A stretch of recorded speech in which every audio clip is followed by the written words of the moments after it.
കനിവ് തേടി എന്ന ഷോർട്ട് ഫിലിമിന്റെ ആദ്യ പ്രദർശനവും അഭിനയിച്ചവർക്കും ഡബ്ബിംഗ് ആർട്ടിസ്റ്റുകൾക്കും വിവിധ സാമൂഹിക രംഗത്തെ 6 വിശിഷ്ട വ്യക്തികൾക്കുമുള്ള ആദരവും നൽകി.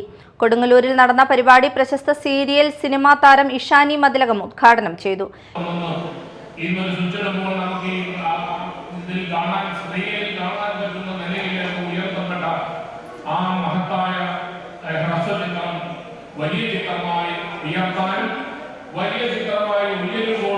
അതോടൊപ്പം തന്നെ തന്റെ പ്രശസ്തിയും ഈ നമ്മുടെ കൊച്ചു കേരളത്തിൽ അങ്ങോളം ഇങ്ങോളം എത്തിച്ചേരുന്നതിന് വേണ്ടി പ്രിയപ്പെട്ട ഷഫ്നക്കും അണിയറ ശില്പികൾക്കും വരാതിരിക്കുന്ന മുഴുവൻ ആളുകൾക്കും സാധിക്കട്ടെ എന്നീ വേളയിൽ ദൈവത്തോട് പ്രാർത്ഥിച്ചുകൊണ്ട് ഷഫ്ന ഷാഫി അധ്യക്ഷത വഹിച്ചു. നഗരസഭാ ചെയർപേഴ്സൺ ഹണി പീതാംബരൻ മുഖ്യാതിഥിയായിരുന്നു.